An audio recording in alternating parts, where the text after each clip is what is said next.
neurophysiological responses to manual therapy. The neurophysiological model is one of the most widely explored frameworks used by researchers to explain both the immediate and lasting responsiveness of fascia to various manipulative therapies. This idea gained momentum in the scientific community after Cottingham, 1985, proposed that sensory Golgi receptors embedded in fascial tissues might be activated by soft tissue manipulation. You did really good. According to his theory, during the slow stretching of myofascial structures, these receptors may reduce the activity of alpha motor neurons, leading to a change in tissue tone. While this concept was welcomed by some researchers, Schleip, 1989, Ward, 1993, later investigations showed that Golgi receptors are not typically activated by passive stretching alone. Jami, 1992, Letterman, 1997. Letterman proposed that such activation likely requires the muscles to contract actively. Still, Schleip, 2003a, did not entirely dismiss the possibility that deeper tissue manipulation might stimulate these receptors, as a significant portion of them, around 90%, reside outside the traditional Golgi tendon structure and remain understudied. Another prominent model explaining this mechanism is the concept of fascial plasticity, developed by Schleip, 2003a, 2003b. This theory builds on earlier research by Yahya et al., 1992, which identified a high density of mechanoreceptors within fascial tissues. Schleip divided these into three primary groups: Pacini corpuscles, which he believed could respond to high velocity, low amplitude, HVLA adjustments; Ruffini endings, which are thought to be sensitive to slow tangential stretching, typical of myofascial release; and interstitial receptors, or types 3 and 4 afferents, which are involved in autonomic regulation. According to Schleip, manual techniques influence proprioception by stimulating these intrafascial mechanoreceptors. The altered input from these receptors is believed to be transmitted to the central nervous system, CNS, which may then adjust the gamma motor system, resulting in a shift in muscle tone. Additionally, Schleip noted that triggering Ruffini and interstitial receptors might affect the sympathetic nervous system, potentially causing either local vasodilation or modulation of sympathetic activity. Although Schleip initially framed this model for use with soft tissue therapies, Simmons et al., 2012, suggested that it could also apply to HVLA manipulation. They argued that soft tissue techniques and HVLA lie on a continuum of effects and likely share underlying neurophysiological mechanisms. The authors also integrated Schleip's hypothesis about separate feedback loops for the central and autonomic nervous systems, suggesting that these systems might communicate through a region called the dorsal periaqueductal gray, DPG. While the precise details of fascial neurodynamics remain unclear, the evidence so far suggests that fascia may play a vital role in both pain perception and mechanosensation. However, more detailed research is essential to fully validate the neurophysiological role of fascia. Bosch central nervous system involvement in manipulative techniques. Manipulative therapies are known to influence the central nervous system at both spinal and cortical levels. One well-recognized mechanism is called facilitation or sensitization, where dorsal horn neurons become more reactive to sensory input.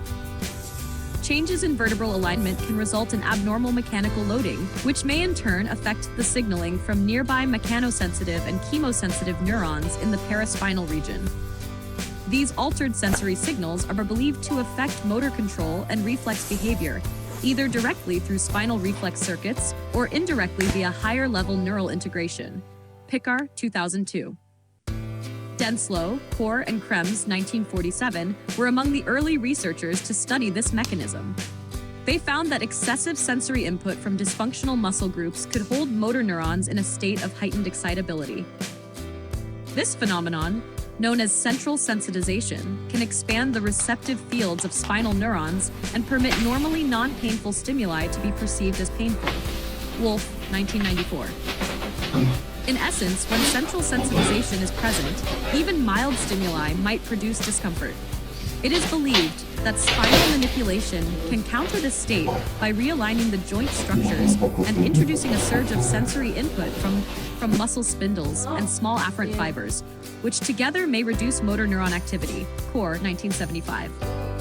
Okay. Melzack and Wall's gait control theory, 1965, offers a further explanation.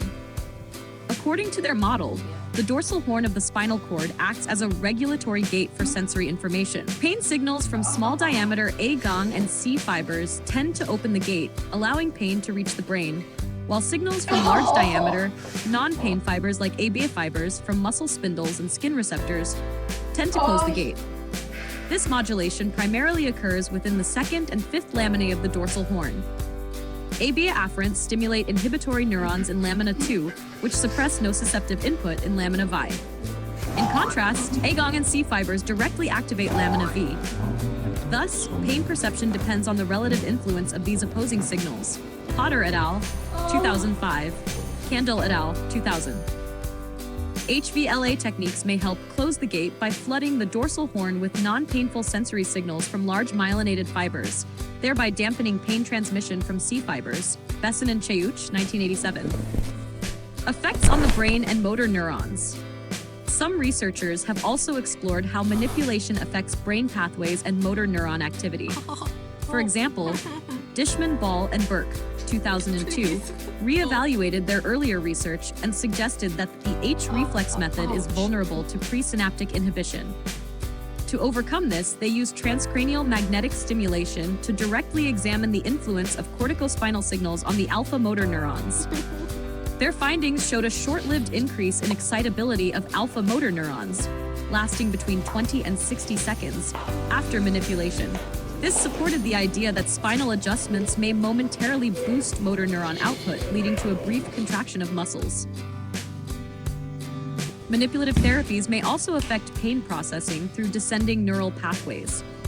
Activation of the periaqueductal gray, PAG, in the brain has been shown to produce analgesic effects.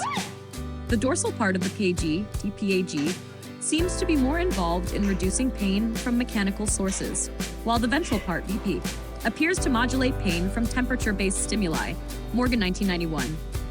Furthermore, DPAG activation is associated with increased sympathetic nervous system activity, while VPAG stimulation may inhibit it.